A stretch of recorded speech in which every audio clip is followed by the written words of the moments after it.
말씀하여 이르시되, 또 28절, 여호와께서는 언약의 말씀 곧 십계명을 그 판들에 기록하셨더라. 오늘 말씀의 제목이 계명이 아닌 하나의 말씀으로 봐야 하는 십계명이라고 이렇게 제목을 한번 줘봤습니다. 이 십계명이라는 것이 우리는 그냥 딱 하나님의 말씀을 딱 10가지 도식화해서 이렇게 딱 하나부터 10가지 딱 지킨다 라고 생각을 할 거예요. 그런데 여기 출애굽기 20장을 여러분들이 한번 보시면 20장에 하나님이 이 모든 말씀으로 말씀하여 이르시되 하고 나는 너희를 애굽 땅 종되었던 집에서 인도하여 낸 내 하나님 여호와니라 해서 너는 나 위에 다른 신을 내게 두지 말라, 너를 위해 새긴 우상을 만들지 말고 쭉 이렇게 나가죠. 근데 우리는 이제 어떻게 보냐면은 성경 표지에 십계명이 딱 있잖아요. 1계명, 2계명부터 딱 10계명 해가지고 1계명 지키고 2계명 지키고 10번째까지 지킨다. 그런 어떤 도식화로 우리는 생각하고 있는데 실제로 성경에는 이 10계명이란 말이 사실은 없습니다. 원어로 볼 때 10계명이란 말이 없어요. 여기 보시면 히브리 말로는 안 적었는데 한글로 보면 엘로힘 에트 하데바림 이렇게 나와요. 엘로힘 에트 하데바림. 이게 뭐냐면 하데바림 말씀들이란 뜻이에요. 말씀들. 하나님의 에트는 뭐뭐로 with로 보면 됩니다. 하나님의 말씀으로라고 얘기를 하는 거예요. 여기 보면 하나님이 이 모든 말씀으로라고 되어 있죠. 하나님이 이 모든 말씀으로라는 말로 여기가 되어 있습니다. 그러니까 요 말씀을 얘기하는 거예요. 말씀. 그리고 28장에서도 역시 마찬가지로 언약의 말씀이라고 했는데 아쉐레트 하데바림. 이 아쉐레트라는 게 사실 이게 열이라는 뜻이에요. 열의 말씀들이라는 얘기입니다. 근데 성경에서 10이라는 거는 전체를 얘기하는 겁니다. 사실은 10 전체. 그래서 11조를 얘기하죠. 11조. 10이라는 건 전체 중에서 온전한 하나라는 거예요. 전체 중에서 11조라는 게. 그러니까 여기서 마찬가지로 10계명 10이다 라는 거는 그냥 우리가 통째로 하나로 이해를 하셔야 돼요. 그래서 하나님께서는 이 10계명을 주셨는데 10계명 10의 말씀을 주셨는데 하나님이 출애굽기 3장 11절부터 13절에 이미 모세를 부르실 때 뭐라고 하시냐면 내가 그 백성을 애굽에서 인도하여 낸 후에 이 산에서 하나님을 섬긴다 라고 얘기를 해요. 이 산이 바로 호렙산 신의 산이거든요.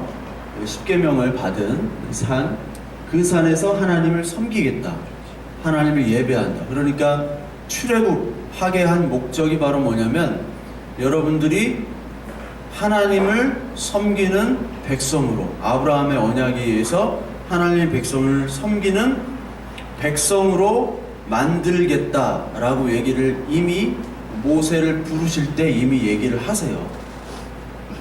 그러시죠? 그리고 나서 나중에 출애굽기 19장 5절 6절에 거룩한 제사장 나라로 너희를 만들겠다 라고 말씀을 하시고 20장에 십계명을 주시잖아요. 10가지의 말씀들을. 그리고 이게 신명기 5장에 다시 한번 반복이 됩니다. 십계명이라는 것이 다시 한번 반복이 돼요. 그리고 출애굽기 25장부터는 성막에 대해서 얘기를 해요. 그러니까 하나님께서 10가지 재앙을 주시고 홍해를 건너게 하시고 이게 성막 구조라고 그랬죠. 그리고 나서 이 계명을 주시고 거기에 여러 가지 또 부수적인 법들을 주시고 나중에 맨 마지막에 성막을 딱 주신다 라는 것이 어떻게 우리는 봐야 되냐면 신랑과 신부, 이 증거막 성막이 신랑과 신부의 신혼방이라고 그랬잖아요. 신랑은 씨를 가지고 있고 신부는 씨가 없습니다. 그래서 신랑이 신부와 연합하여 씨를 가지고 열매 맺게 하는 거예요. 그래서 거룩한 하나님의 자녀가 계속해서 낳게 하는 것을 지금 그림으로 도식화하는 것이 바로 출애굽기의 이야기입니다. 무슨 얘기인지 좀 아시겠어요? 그게 이제 출애굽기가 중요한 게 뭐냐면은 이 구원의 모든 모형들을 다 출애굽이 얘기를 하고 있잖아요. 그림으로, 그림 언어로 우리를 향해서 보여주고 계시는 거예요. 그림 언어로. 다 그림이잖아요. 다 보여지는 그림들로 하나님이 보여주시잖아요. 그래서 하나님께서는 그 그림으로 보여주시는 하나님이에요. 구약 때. 신약 때는 예수 그리스도가 실제로 오셔서 또 보여주시고, 지금은 안 보여주시죠. 지금은. 왜? 우리는 온전하게 이 신약과 구약의 계시의 말씀들을 다 이미 성령으로 인해서 마음속에 새겨졌기 때문에 사실은 더 보여줄 것이 없어요. 예전에는 그림자만 보여줬지만 우리는 그림자와 실체를 같이 갖고 있는 지금 시대를 살고 있는 겁니다. 그래서 하나님께서는 이 출애굽에서 12장부터 13장이 또 중요한, 13절이 중요한 이유가 바로 뭐냐면, 그 하나님께서 모세의 지금 고민은 하나님이 나를 부르고 출애굽을 시켜주시고 이런 계획을 갖고 있는데, 과연 이 이스라엘 백성들에게 누구냐고 소개하는 게 문제예요. 어떤 신으로 소개하느냐가 문제라고요. 이집트에는 많은 신이 있다고 그랬죠? 저번에 이집트 신화 배웠죠? 기억이 하나도 안 나겠지만 여러 가지 신이 있잖아요. 뭐 아툼, 르, 그리고 뭐 오시리스, 이시스, 뭐 여러 가지가 있죠. 호루스 해가지고 여러 가지 신이 얘기를 했었죠. 그때 그림 보면서 기억이 나세요? 그러니까 그 다양한 신들이 있다고요. 다양한 신. 특히 여러분 그리스 로마 신화, 특히 그리스 신화들을 여러 가지 신들이 있는데 그 신들을 다 기억을 못 하잖아요. 무슨 신인지 모르잖아요. 그게 뭐냐면 바로 이러한 신들은 어떠한 모습을 갖고 있냐면, 특히 이집트나 그리스 로마 신들은 인격의 신이에요. 사람의 모습을 하고 있는 거예요. 그래서 신들이 질투를 하고 서로 죽이고 서로 사랑하고, 제우스는 바다에서만 최고의 신이고, 아니 포세이돈은, 제우스는 뭐 이렇게 그 번개 가지고 때리는 뭐 최고의 신이고, 하데스라는 신은 지하에서의 최고의 신이고, 다 형제잖아요. 뭐 미의 신이 있고 전쟁의 신이 있고 지혜의 신이 따로 있어요. 서로 사랑하고 서로 싸워요. 그러나 그 최고의 인격이지만, 인격적인 신이지만 전지전능한 신은 아니에요. 이집트나, 그리고 가나안 땅에도 마찬가지예요. 가나안 땅에도 바알이라는 신이 있잖아요. 이집트에는 없는 바알이라는 신. 그것도 걔네들한테 하나님이었죠. 그러니까 모든 게 인격적이지만 전지전능한 신이 아니에요. 전지전능한 신. 그런데 그에 비해 동양의 신은 뭐냐면 인격적이진 않아. 근데 전지전능해요. 막연해. 이게 뭔 뜻이냐면, 여러분들 뭐 비나이다 하잖아요. 비나이다. 그게 정확한 대상이 있어요? 동양의 신에? 정확한 대상이 없어요. 정확한 대상이 있다라는 것은 그와 나와의 관계를 갖는 거예요. 어떤 상을 세워가지고 스토리가 있어야 돼. 봐봐, 모든 신화는 스토리가 있어요. 이쪽 이집트나 그리스 로마나. 근데 우리나라에 스토리가 있어요? 신에? 없어요. 스토리가. 인격적이진 않은데 그냥 그분이 할 수 있는 거야. 그러니까 어느 전지전능한 어떤 부분은 가지고 있지만 나와 관계없는 신이에요. 그것과 기독교가 결합을 하게 되면 이게 무속신앙도 아니고 이게 기독교도 아니고 이상한 신앙을 갖게 돼요. 우리나라의 어떤 샤머니즘과 하면. 그런 신들 관념으로 지금 이스라엘 백성들이 430년간 살고 있는 때 하나님을 어떻게 소개하냐 그거죠. 그래서 여기서 이름을 물어봐요. 이름.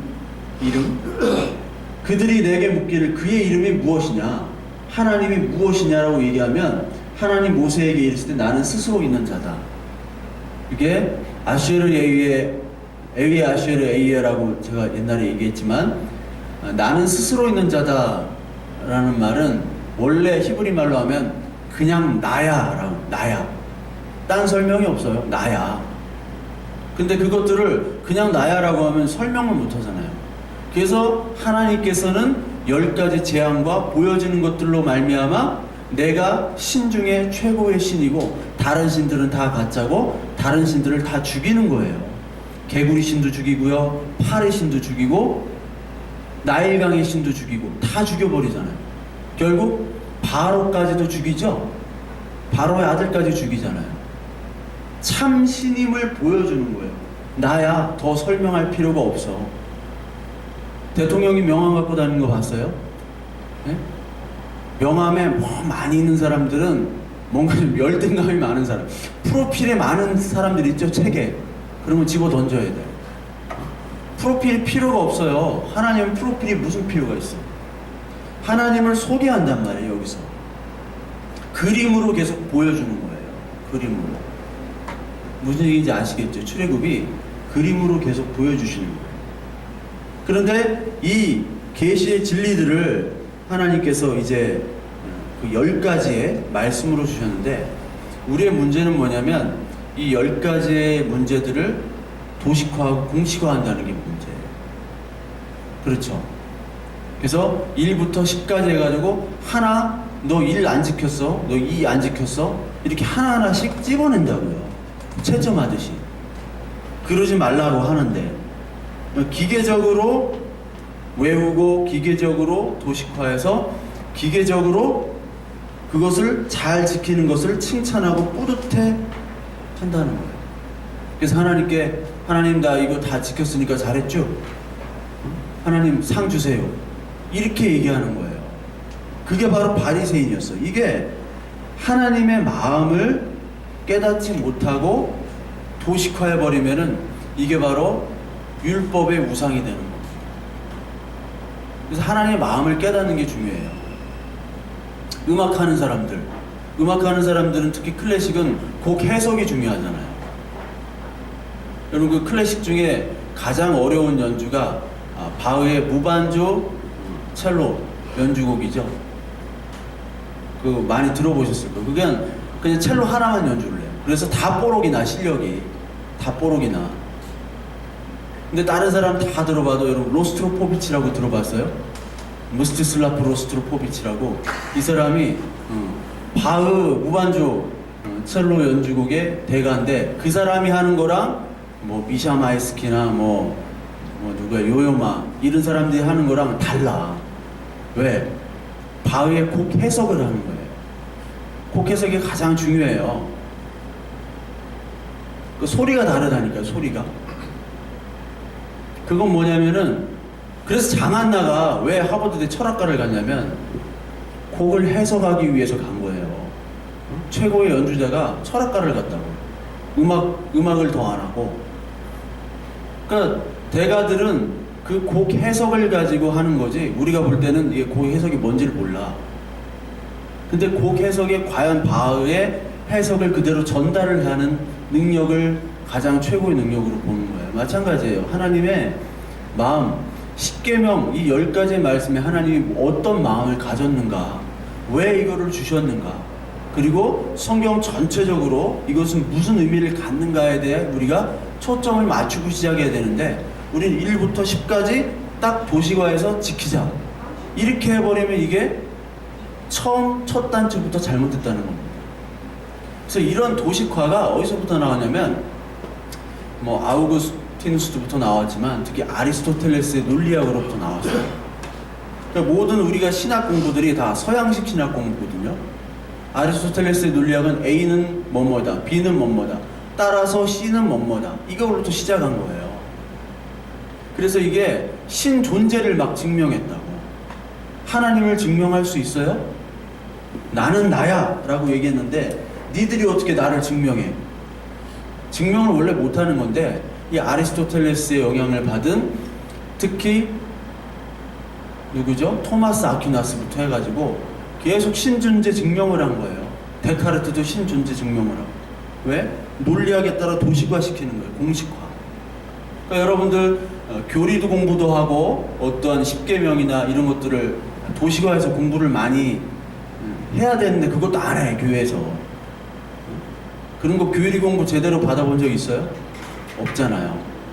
그런 교리도 사실 중요한데 우리가 장성한 분량이 되면 그런 교리 이상의 진리의 계시를 우리가 알아요. 진리의 계시를 도식화 시켜버리면은 그게 바리새인이었어요. 바리새인.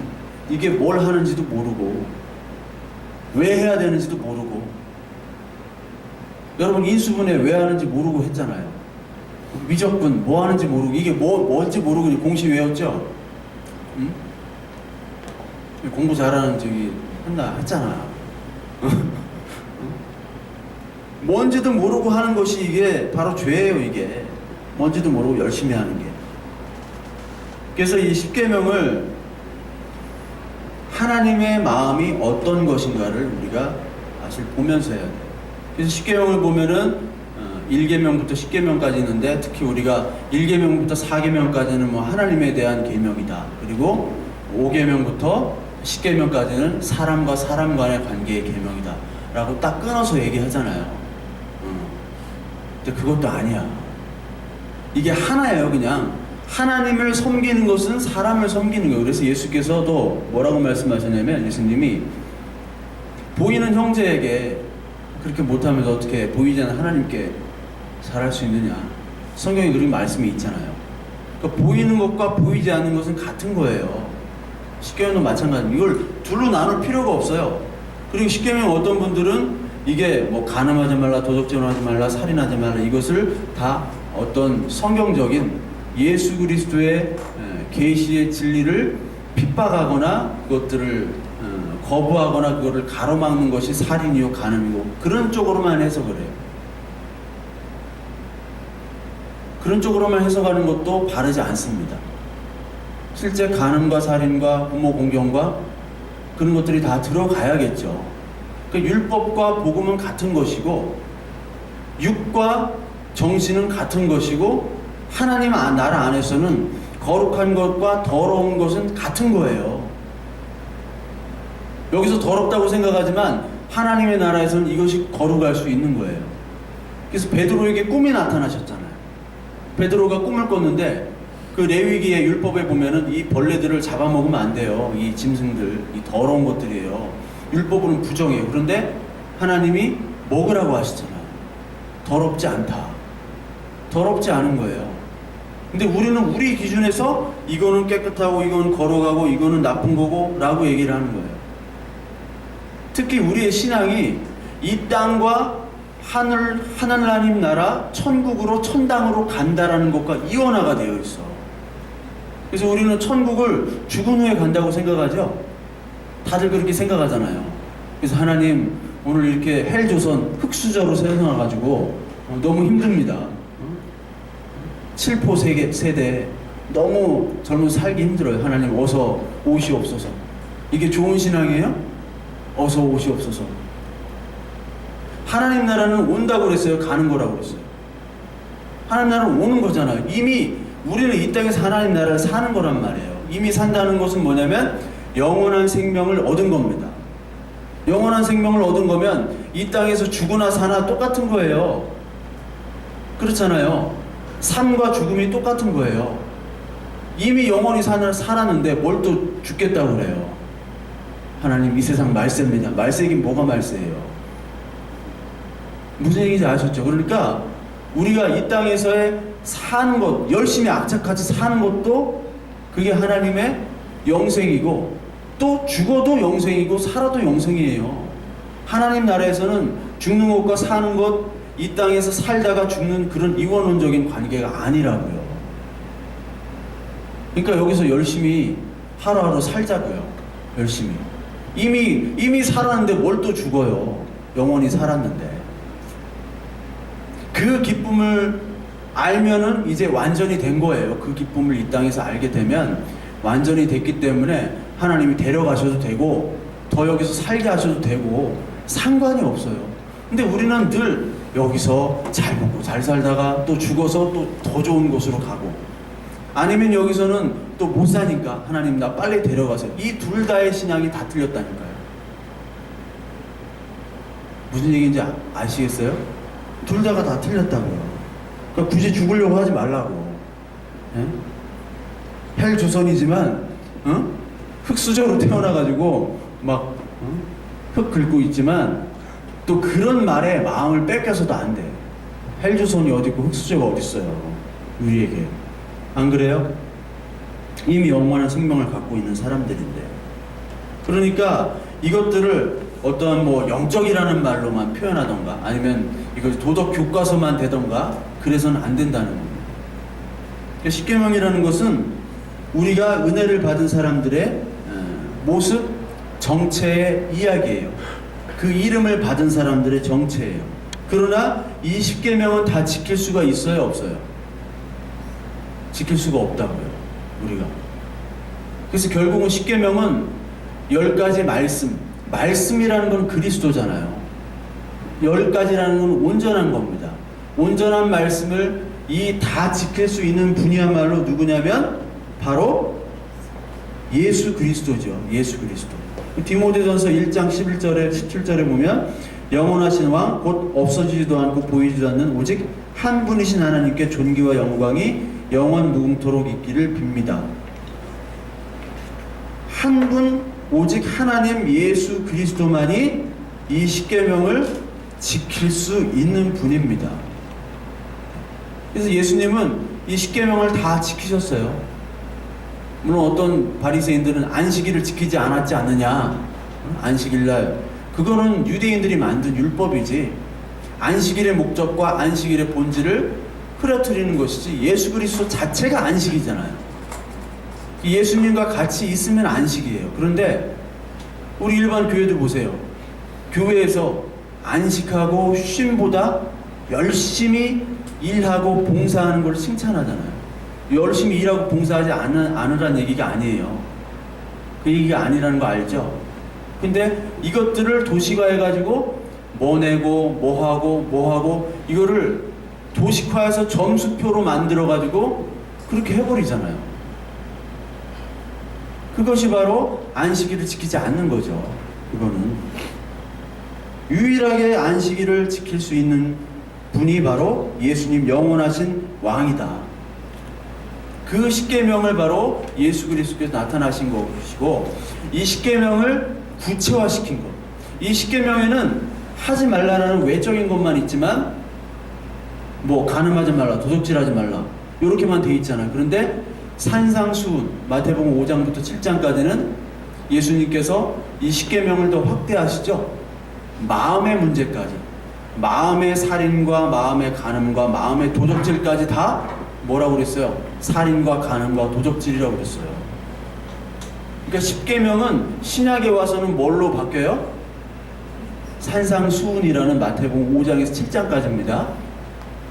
십계명은 시내산에서 받았죠. 그리고 산상수훈, 신약의 십계명은 언덕에서 받았잖아요. 갈릴리 쪽 언덕에서.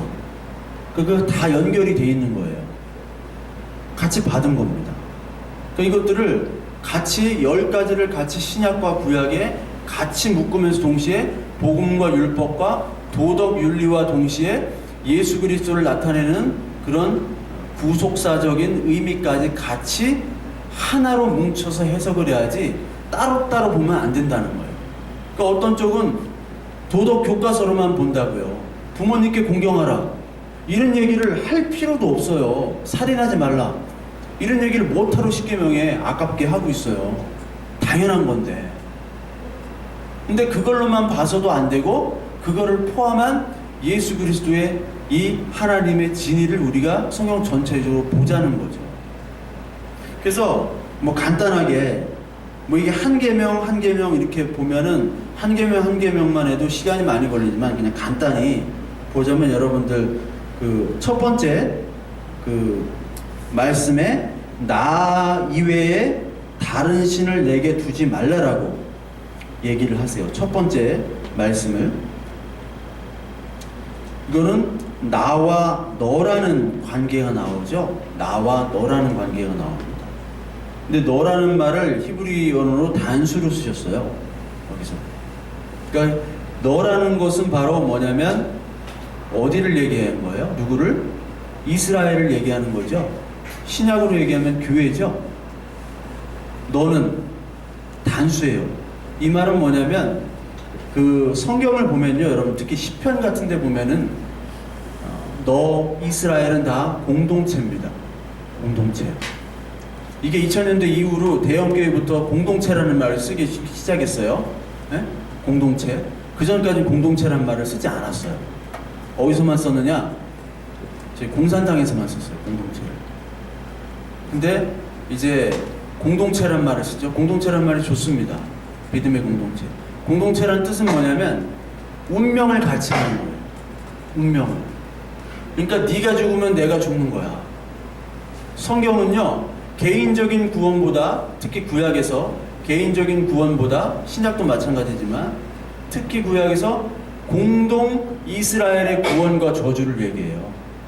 너는 할 때는 개인이 얘기하는 거 아니라 이스라엘 너 전체가 다 죽거나 살아 라고 얘기하시는 거예요.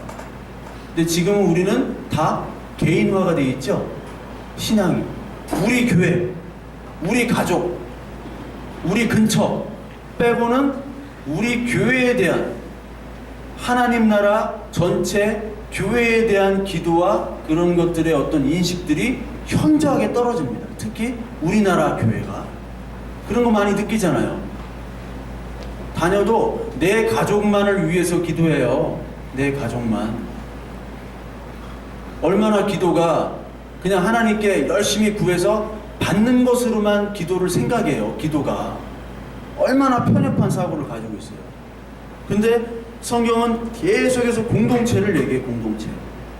아까도 얘기했지만 이 너와 나라는 관계 속에서는 공동이 들어가 있고, 그리고 하나님께서 이 이스라엘 백성들을 끌어내셨다고 그랬잖아요.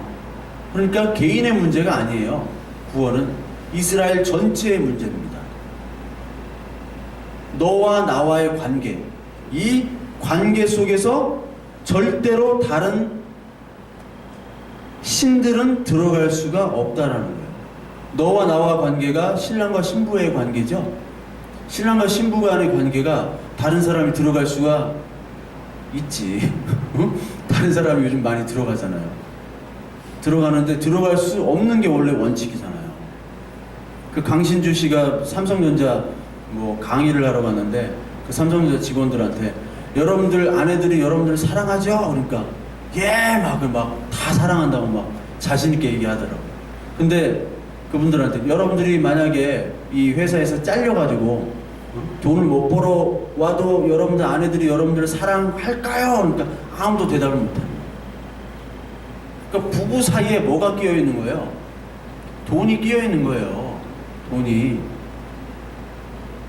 돈이 벌어줄 수 있는 능력이 있어야지 이 남자를 사랑할 수 있는 거예요. 이 여자를 사랑할 수 있는 거예요. 돈이 껴있는 거죠. 그런데 하나님은 너와 나 사이에는 다른 어떤 것도 끼일 수 없다라는 말씀이에요. 첫 번째 말씀. exclusive. 완전 다 배제되는 거예요. 모든 것들이. 그래서 이 성경을 보면요, 그 너와 나와의 관계를 얘기합니다. 계속해서 열왕기상 18장 21절에 보면 엘리야가 모든 백성에게 가까이 나아가 이르시되 너희가 어느 때까지 둘 사이에서 머뭇머뭇하려느냐. 여호와가 만일 하나님이면 그를 따르고 바알이 만일 하나님이면 그를 따를지니 백성이 말 한마디도 대답하지 아니하는지라. 백성들이 둘 선택해라. 엘리야가 이때가 바알과 아세라 선지자 850명과 같이 갈멜산이 바닷가란 말이야. 거기 바닷가에 솟은 꼭대기. 거기에서 이렇게 얘기할 때 백성들이 말 한마디로 대답을 못해요. 선택을 못하는 거예요. 바알은 풍요잖아요. 돈이잖아. 돈. 행복과 돈. 이 세상에 인간의 가치가 지금 화폐 가치로 바뀌었잖아요. 화폐 가치로 바뀌었어요. 인간의 모든 가치와 능력과 본질과 이 모든 것들이 화폐를, 이 종이를 얼마나 가지고 있느냐 가지고 있지 않느냐에 따라서 모든 걸 판단되는 이 시대. 마찬가지로 바알이죠. 너 바알 택할래? 하나님 택할래? 바알은 돈을 주고 평화를 주고 행복을 주고 정의와 공의와 모든 것들을 다 줘. 근데 하나님은 보이니 안 보이니? 안 보이지? 그 증거가 뭐냐면 지금 엘리야는 하나예요. 그런데 지금 바알은 850명이잖아요. 지금 쪽수가 진리죠? 쪽수가 진리예요. 교리도 마찬가지예요. 교회 무슨 총회 이런 거 열어도 쪽수가 큰 교회는 진리야 다 그냥. 마찬가지죠. 쪽수대로 가는 거예요. 많은 백성들이 한 놈이 얘기하네? 근데 850명이 딱 있네? 어디로 갈 거예요? OX 퀴즈 하면 어디로 갈 거예요? 한 명 서 있고 850명이 있어. 850명 쪽으로 가죠. 믿져야 본전인데. 지금 나 이외에 다른 신들을 다 섬기고 있는 거예요. 이 세상에. 선택하라 그래요. 선택하라. 이거를 예수 그리스도께서 뭐라고 얘기하시면 한 사람이 두 주인을 섬기지 못할 것이니 마태복음 6장 24절 혹 이를 미워하고 저를 사랑하거나 혹 이를 중히 여기고 저를 경히 여김이라 너희가 하나님과 재물을 겸하여 섬기지 못하느니라. 하나님과 재물을 가지고 예수님은 바알을 얘기하세요. 로마서 16장 17절 너희가 배운 교훈을 거슬러 분쟁을 일으키거니와 거치게 하는 자들을 살피고 그들에게서 떠나라. 이 같은 자들은 우리 주 그리스도를 섬기지 아니하고 다만 자기들의 배만 섬기나니 교활한 말과 아첨하는 말로 순진한 자들의 마음을 미혹하느니라. 그리스도를 섬기지 않고 자기들의 배만 섬긴대요. 배부르는 것만 섬기는 거예요. 여기 그냥 벨리라고 나와요. 성경에서. 영어 성경에서. 교활한 말과 아첨 순진한 자들. 나이브라는 표현을 썼더라고요. 나이브. 영어로는. 미혹한데요. 이 배만 섬기는 자들이 뭐냐? 너희가 배운 하나님의 바른 말씀을 거스리는 자들입니다. 거스리는 자들. 섬기는 척 하면서 안 섬기는 거예요, 본질은. 이런 사람들은 다 뭐를 원하는 거예요, 결국은? 돈과 자기의 명예만을 원하는 거예요. 즉, 지금 이 시대에도 하나님의 이름 팔아서 밥 먹고 사는 사람은 얼마나 많습니까? 네? 솔직히 얘기하면. 하나님의 이름 팔아서 밥을 먹고 살 수가 있어요. 그런 사람들 나중에 판단이 돼요. 나중에 뭐 은퇴하거나 이런 분들이 나중에 은퇴하거나 할 때 이분들이 은퇴할 때 보면은 이분들이 정말 하나님의 말씀과 하나님의 복음을 이야기하려고 이렇게 살아오셨구나. 아니면 이 사람이 배를 채우기 위해서 배를 섬기는 사람이었구나 딱 드러납니다. 그런 경우를 너무 많이 봐요. 빌보 3장 19절 눈물을 흘리며 말하니 이 눈물을 흘렸어요. 바울이 웬만해가지고 눈물을 흘릴 사람입니까? 예? 찔러도 피 한 방울 안 나게 생기는 그 냉철한 사람처럼 보이는데 눈물을 흘리며 말했대요. 눈물을 흘린 적이 별로 없어요. 여러 사람들이 그리스도의 십자가의 원수로 행하느니라. 그들의 마침은 멸망이요 그들의 신은 배요. 그들이 섬긴 하나님은 결국은 뭐예요? 배 채우는 거였다는 거예요. 배 채우는 거. 황금 송아지였다는 거예요. 그 영광은 그들의 부끄러움에 있고 땅의 일을 생각하는 자라. 결국 하나님이 어떻고 하나님 나라가 어떻고 말로는 했지만 그 하나님의 나라 그것들이 다 거짓말이었다는 거예요. 결국 이 땅에서 모든 것들을 다 채우려고 하는 사람들, 즉 예수 이름 팔아서 밥 먹었다는 거예요. 바울이 그 말하고 있어요. 지금 울면서 얘기해. 그게 바로 그리스도의 원수다. 야고보 1장 6절 오직 믿음으로 구하고 조금도 의심하지 말라. 의심하는 자는 마치 바람에 밀려 요동하는 바다 물결 같으니 이런 사람은 무엇이든지 주께 얻기를 생각하지 말라. 두 마음을 품 모든 이 정함이 없는 자로다. 이 말씀을 갖다가 어떻게 오용을 하냐면 여러분들 기도할 때 믿음으로 구하고 조금도 의심하지 마십시오. 여러분 배우자 기도, 물질의 기도, 건강의 기도할 때 여러분들은 믿음으로 기도를 해야 됩니다. 절대 나는 낫는다. 절대 나는 결혼할 수 있다. 취직할 수 있다. 모든 것이 다 할 수 있다. 응? 허경영이 그러잖아. 아침, 점심, 저녁 3번만 허경을 외치면 결혼도 하고. 이게 허경영이 콜미 아니에요. 콜미. 응? 내 눈을 바라봐. 응? 결혼도 하고 취직도 하고 장가도 가고 건강도 하고. 의심하는 자, 의심하는 자는 무엇인데 주께 없기를 생각하지 말라. 그러니까 의심하지 말고 될 것이다라고 생각하고 기도하라는 거예요. 그러면 이거 두 마음이 품은 죄라고 하니까 이런 얘기를 하면 아멘 하고 그러잖아요. 얼마나 좋아. 이 뜨거운 종교적인 열기. 거기에 막 찬양 빵빵하게 틀어오고 막 괌 한번 질러버리고 막 이렇게 하면 이게 종교심이 확 불타오른다고요. 그걸 가지고 우리 어머니 기도발이 세워진다라고 해요. 기도발이 이렇게 하면 세워져요. 이런 거 하기 쉬워요, 되게. 근데 과연 그걸 얘기하겠느냐고요? 믿음이? 그걸 얘기하겠어요? 그걸 얘기한 믿음은 보이지 않는 거예요. 보이지 않는 것과의 싸움이에요. 네? 보이지 않는 것과의 싸움이기 때문에 믿음은 예수 그리스도를 나타내는 것이고, 보이지 않는 예수 그리스도와 보이는 재물과의 싸움을 얘기하는 거예요. 지금 두 마음을 품지 말라라는 거예요. 지금 기도할 때 재물, 행복, 너의 가시적인 땅의 축복들, 이것과 바알을 섬기는 것과 하나님을 섬기는 것, 지금 동시에 두 마음을 가지고 있는데 두 마음을 품지 말라는 거예요. 아까 열왕기상 18장에 얘기한 것처럼 너 바알을 선택할래? 아니면 하나님을 선택할래? 하나님이 아닌 바알을 섬기는 두 마음. 예수님께서 두 마음을 품지 말라고 그랬잖아요. 재물을 섬기지 말라고 그랬잖아요. 그 말씀을 하는 거예요. 근데 우리는 참 대단한 천재들이야. 특히 이 우리나라 사람들은 단어 하나 가지고 수많은 하나님을 만들어낼 수 있는 대단한 천재들이에요. 이걸 하지 말라는 거예요. 배를 섬기지 말라. 그게 다른 신입니다. 그리고 두 번째로 보면은 여기 20장 4절에 보면 너를 위하여 새긴 우상을 만들지 말라. 쭉 나오죠. 우상을 만들지 말라. 그런데 그 앞에 너를 위하여 라고 나와요. 상을 많이 만들어 놨죠. 상에다가 기도를 하죠. 뭐 불상 만들어 놓고 기도를 하는데 그거는 그 상을 위한 거예요? 나를 위한 거예요? 나를 위한 거잖아요. 그 사람을 위한 게 아니에요. 나를 위한 거예요. 나를. 그래서 신명기 4장 15절에 보면 그리하여 스스로 부패하여 자기를 위해 어떤 형상대로든지 우상을 새겨 만들지 말라. 신명기 4장에서 좀 말씀하세요. 그러면서 하시는 말씀이 자기를 위해 라고 분명히 얘기하시죠. 그러니까 모든 우상은 자기를 위한 거예요. 우상이라는 건 자기 욕망의 투영 아니에요. 우상을 뭐라고 했어요? 지난 시간에 고린도서 3장 5절에 모든 우상은 탐심이니라 라고 고린도서 3장 5절에 나오죠. 탐심이란 거예요. 탐심.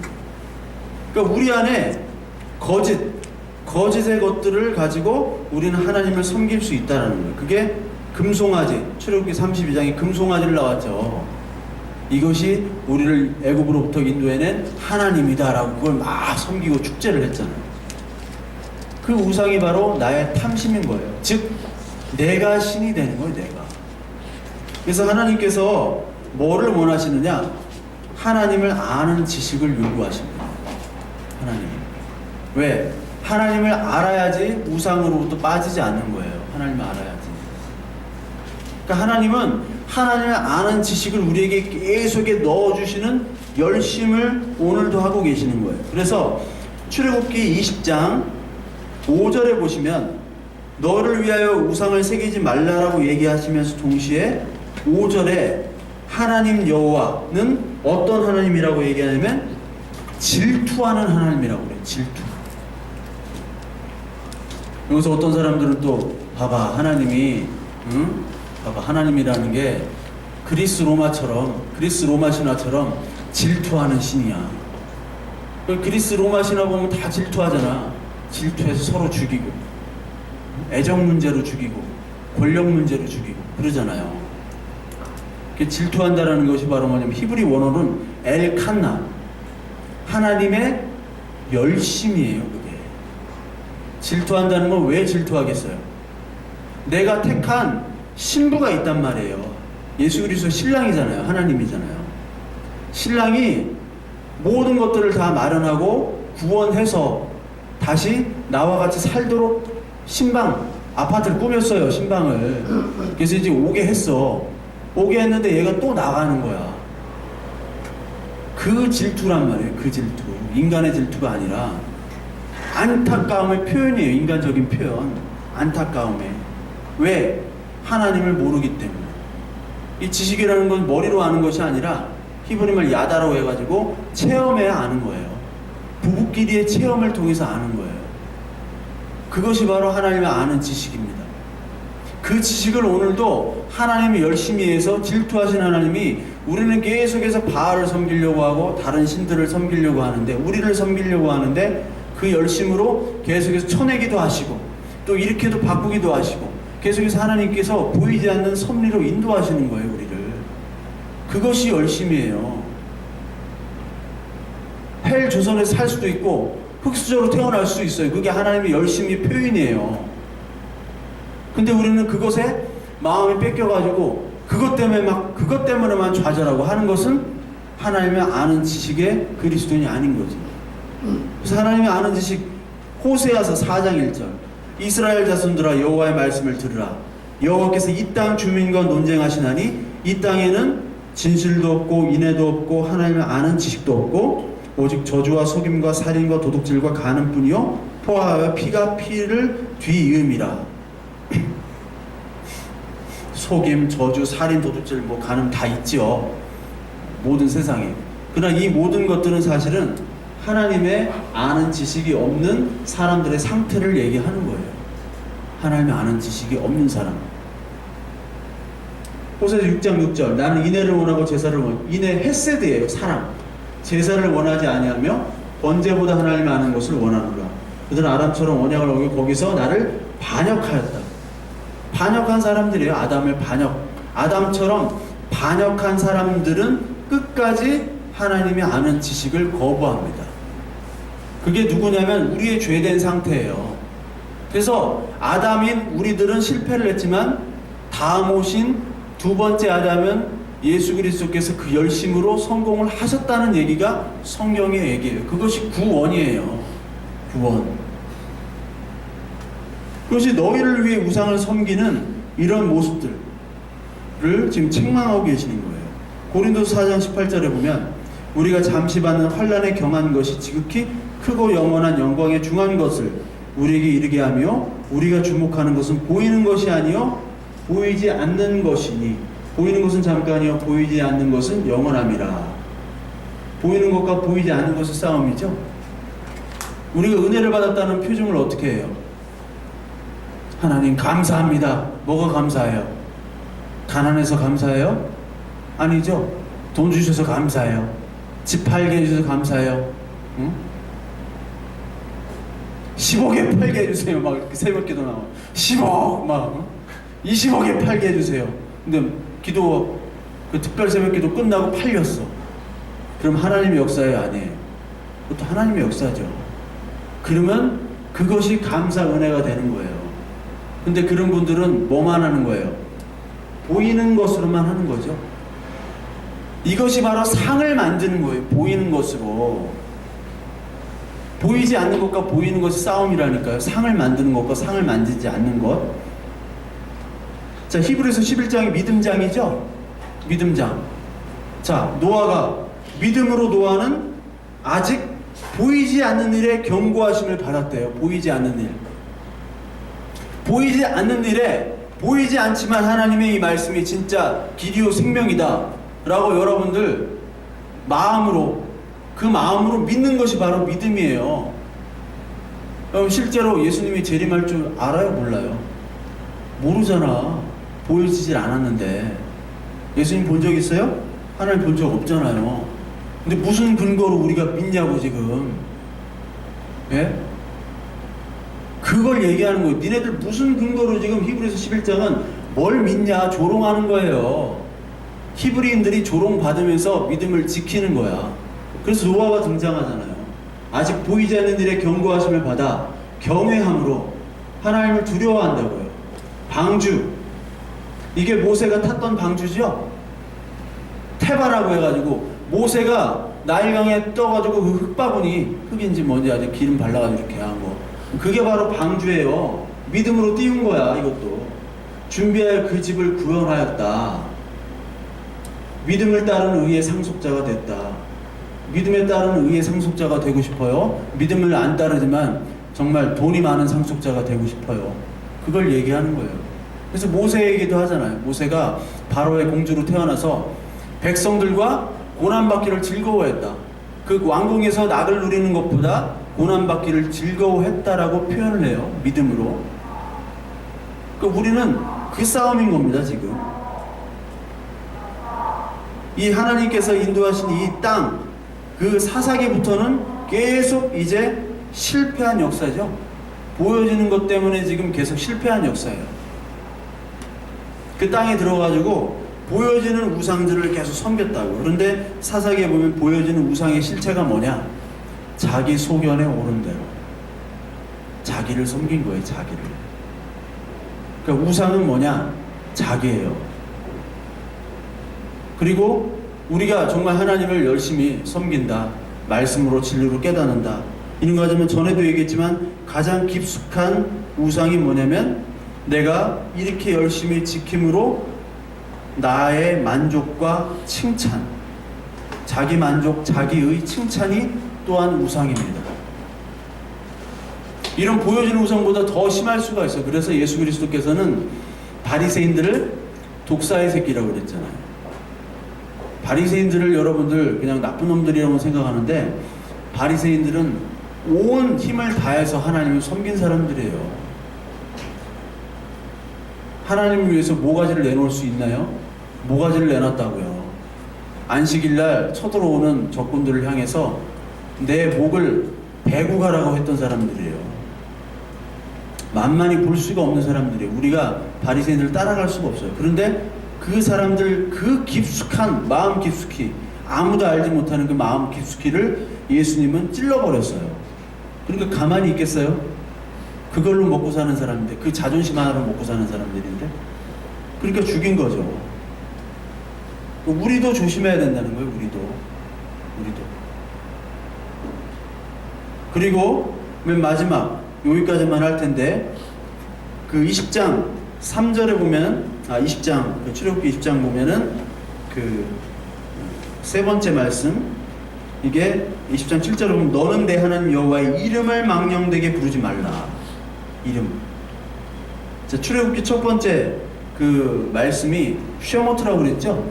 이름이라고 그랬어요. 이름들. 이름이 굉장히 중요합니다. 선영이 영희도 이름을 져야 되잖아.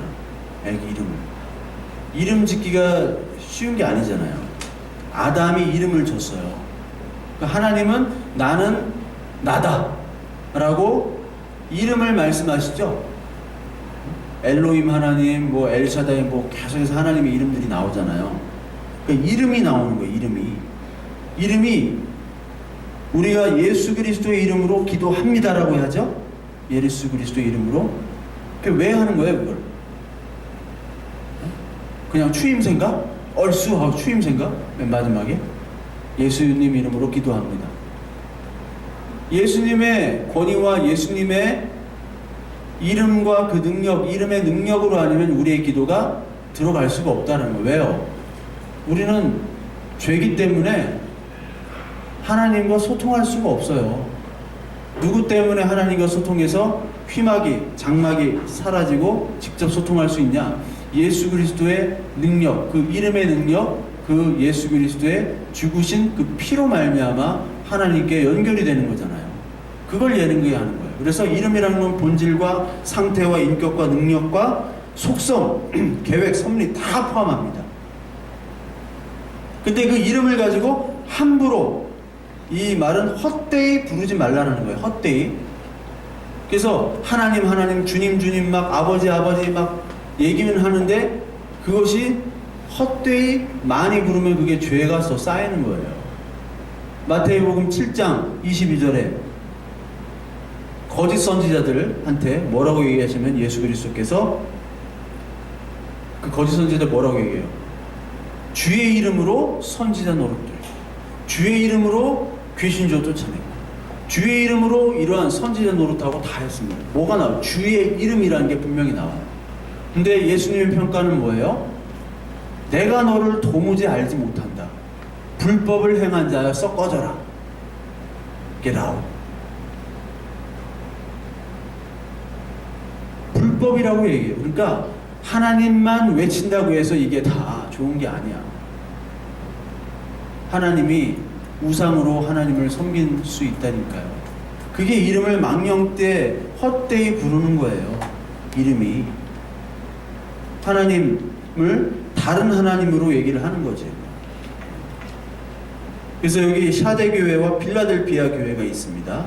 계시록 3장 1절 8절 보면 사대 교회의 사자에게 편지하라. 하나님의 7영과 7뼈를 가지신 이가, 그리스도죠. 내가 내 행위를 아노니 내가 살았다 하는 이름은 가졌으나 죽은 자로다.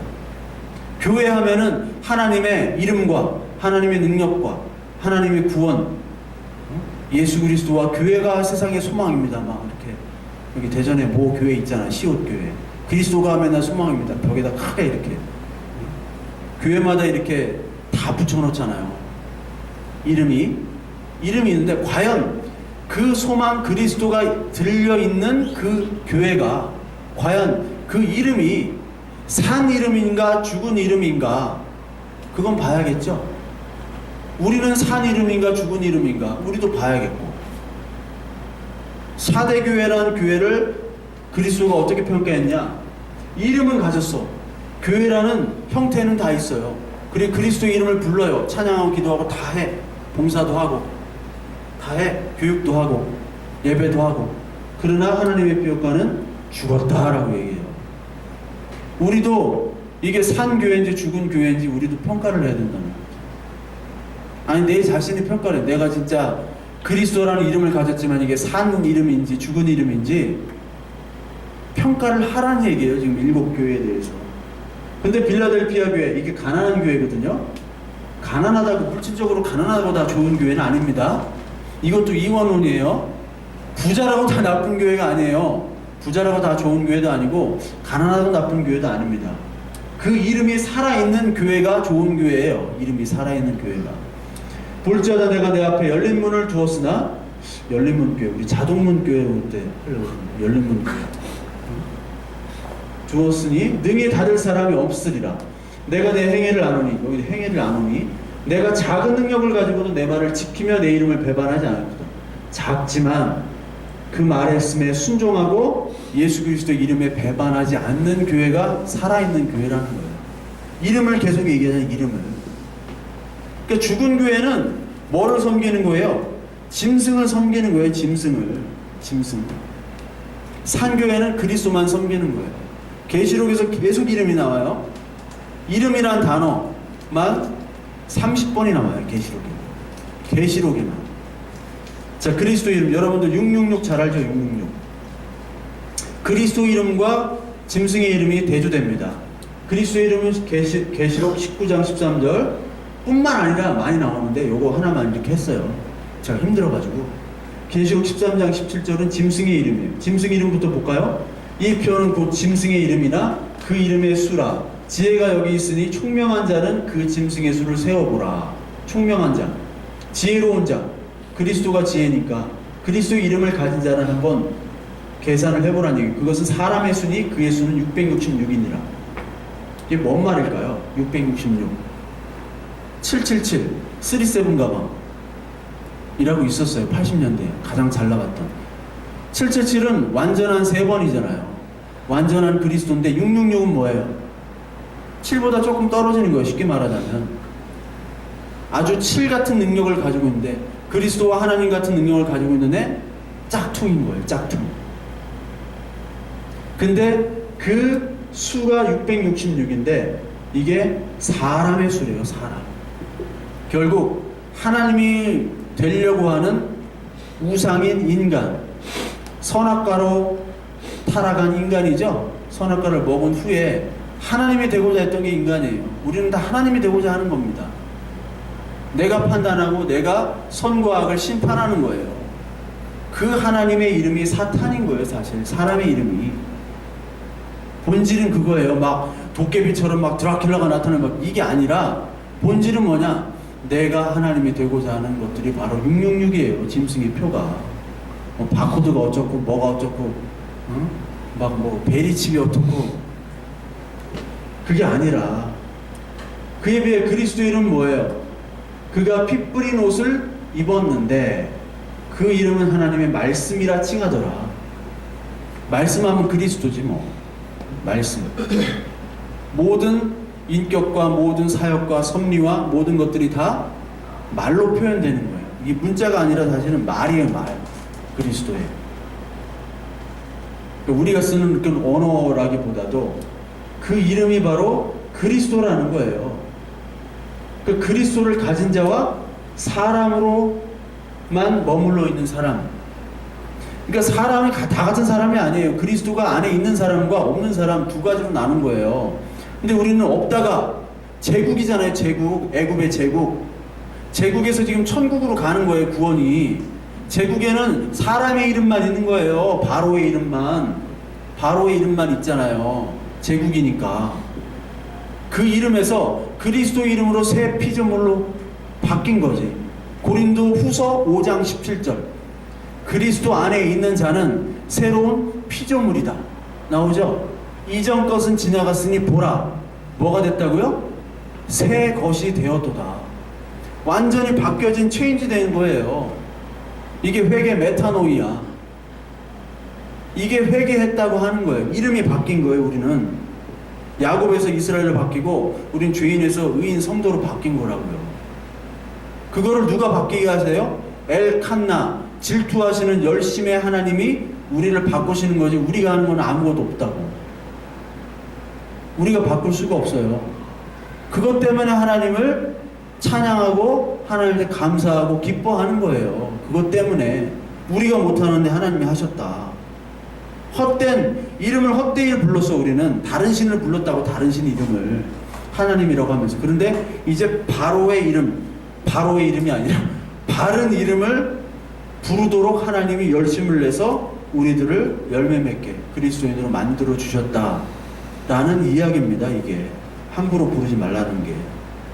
그래서 결국 하나님께서는 이 1, 2, 3의 모든 세 번째 말씀이 다 똑같은 내용이죠.